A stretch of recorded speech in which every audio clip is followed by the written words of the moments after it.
Hello everybody, this is Graeme Anderson, and today I'm going to be looking at Aftershock, Venice and San Francisco. Now this game is about the after effects of mega earthquakes that have ruined the world. The hardest hit areas are of course Venice and San Francisco, and it's your job to get them back to their former glory. Now the basic mechanism in this game is area control. You want to be buying cards which are used to place your meeples on the map and increase your population. You want to build bridges to connect islands to allow the meeples to move across them, and you can control where the aftershocks happen to move meeples already on the board around.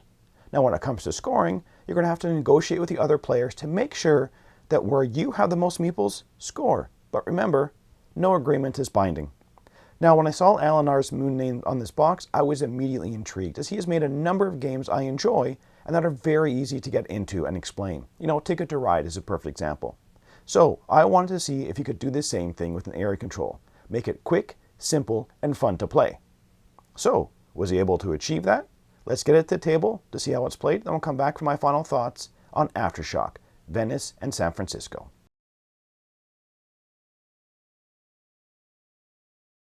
Here's Aftershock set up. The game is set up for 3 players, but I'm only showing one player's components. The board is double-sided, one side for 3 to 4 players, the other side for 4 to 5 players. Each player receives a player screen, a clip to be placed on the 0 on their player screen, and a planning board. They will also receive meeples, houses, bridges, and buy tokens of their color. They will also receive scoring markers based on the player count. For this 3-player game on the Venice side of the board, each player will get 4 scoring markers.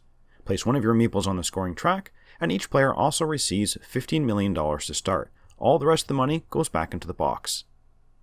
Select the deck that corresponds to which side of the board you're using, and each player gets 1 bridge card from that deck. Then, shuffle the rest of the cards and deal each player 7 more cards, so each player will start with 8 cards.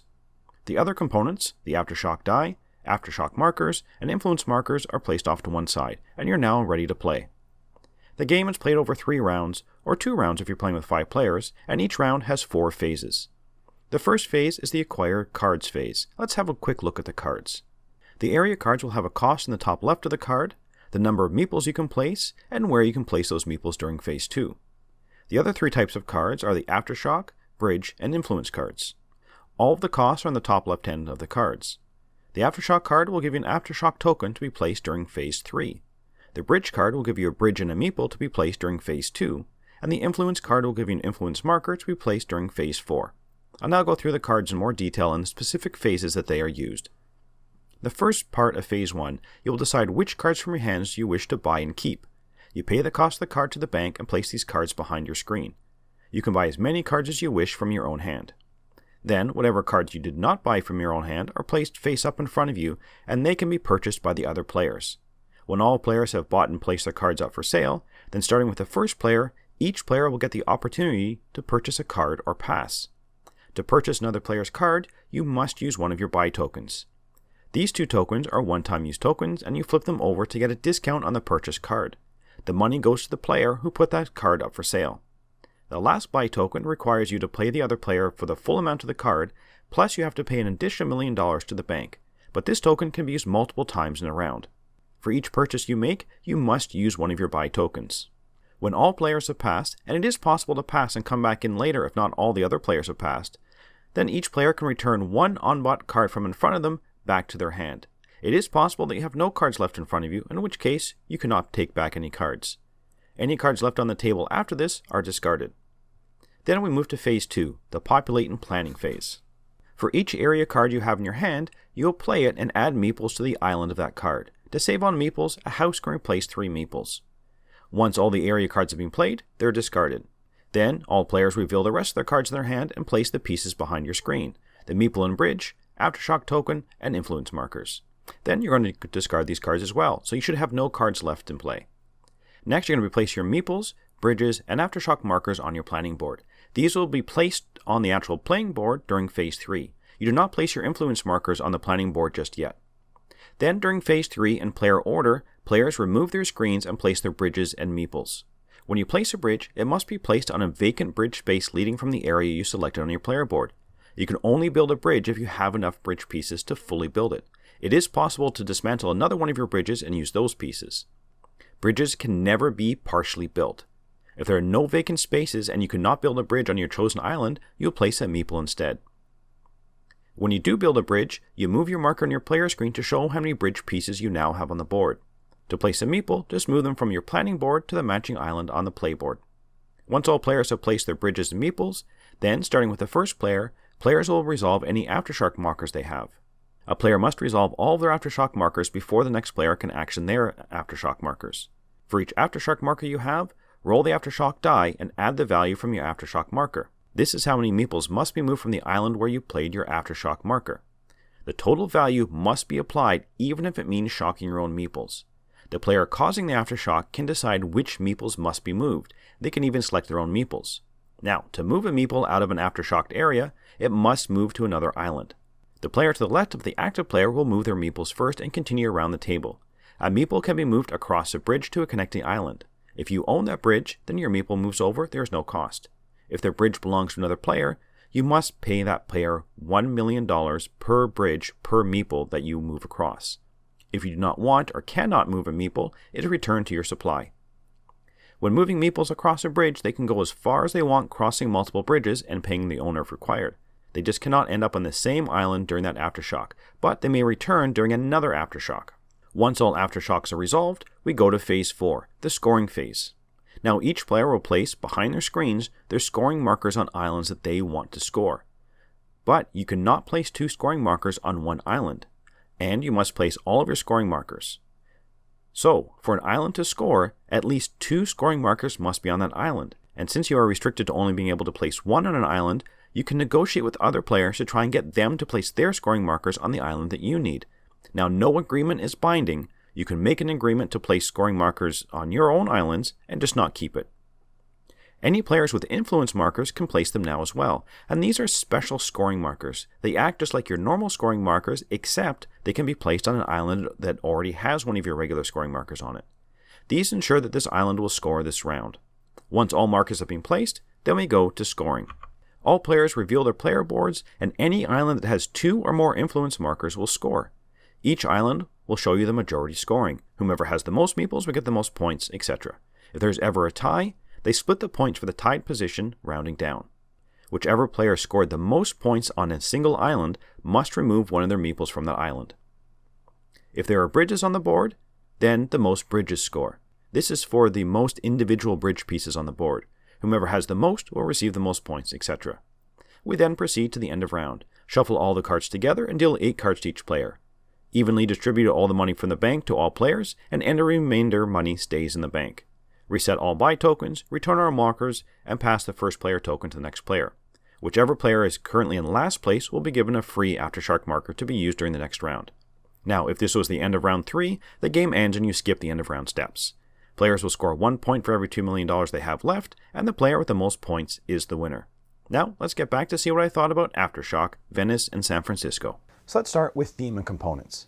The theme of the game is, you know what, it's something a little interesting, and for the most part it kind of makes sense to what you're doing. You know, moving people around the board, rebuilding the bridges, that just kind of makes sense in terms of the theme. The Aftershocks, maybe so much, because I can't control Aftershocks in the real life, but overall, you know what, I thought the gameplay and the theme matched and made sense. So on to the components. Well, let's just say they're functional. I mean, there's nothing spectacular about them, but they are very functional. It's easy to read the cards, and then the information on them is very obvious. I do like that the area cards have a picture on them as to where the island is on the actual board. That's a nice little touch. The cardboard components are, again, more functional than beautiful, but you know what? They serve their purpose. So overall, the components, they're fine. So on to the gameplay.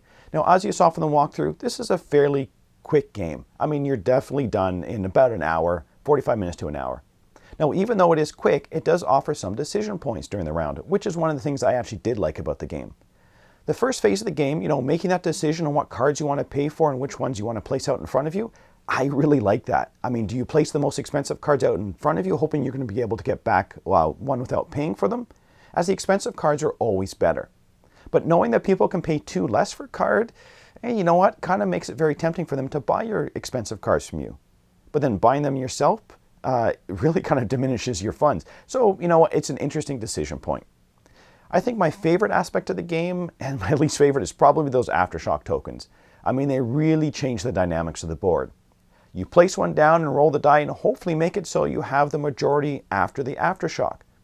But the earlier you go in this phase, it's kind of hard to judge the board where it's going to be like at the end of the round. And with the randomness of the die, who knows how many you're going to be able to move. Moving your own meeples is sometimes a very good option, especially if you have bridge or bridges that you can move your meeples around the board. Now, you may have been purchasing cards in the first phase to try and get the majority of an island, but now you're maybe third after everyone has played their area cards. So maybe you can move your meeples to an adjacent island or an island that you have connected to it and get majority there. Or do you use the aftershocks to try and get the majority on that island? If you have bridges, then trying to force people to use them to move their meeples across your bridges is a way to get money to buy even more expensive cards later on. And of course, the negotiation at the end of the round for what the islands are going to score. Very often you see someone get influence a token. So you want to make sure that you put meeples on their island. So when it comes to scoring, you're pretty sure that they're going to be using their influence token to make sure that their island scores. So maybe you can scoop up a few points without having to use any scoring tokens of your own. Now, the idea that the negotiations are non-binding can irk some people, especially in the last round of the game, where I found the majority of the backstabbing comes into play. But very often, people are making deals so they would both benefit. So not placing a marker on an island where you are second, maybe not the best thing to back out on. But if it's a close game, who knows? Now, as you can see, there are several aspects of the game I enjoyed. The decision points, although not overly complex, still gave you something to think about. The negotiation aspect of the game, although it's my least favorite part of the game, it was fine in this one. I didn't feel that not making deals was an issue. There were a couple of rounds where it just kind of made sense at that point to play nice with the other players.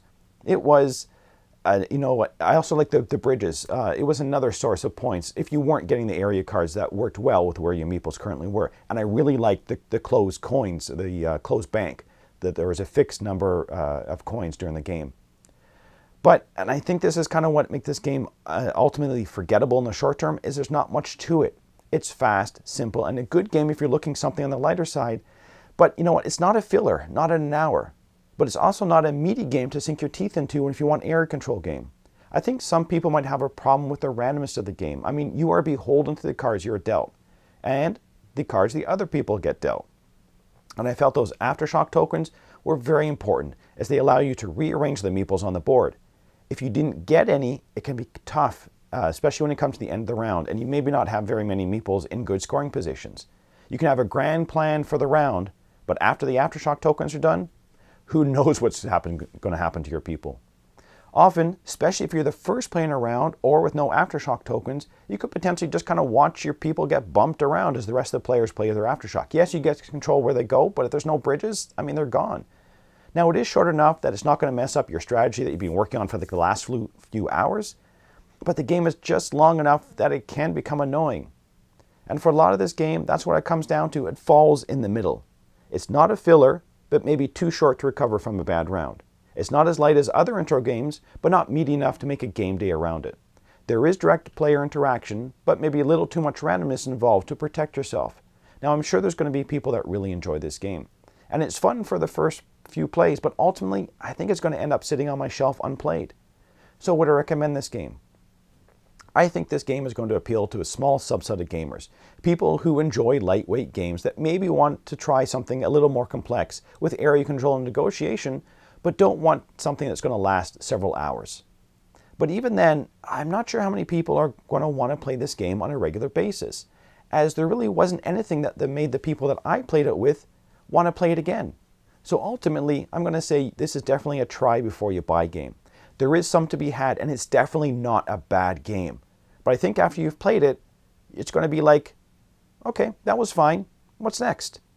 Now, I did want to mention that although the box says it's 3 to 5 players, if you watch the walkthrough, you notice on the Venice board, it actually says 2 to 4.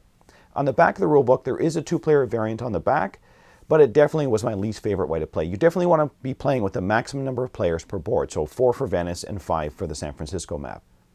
And that's it for the moment. Until next time, thanks for watching.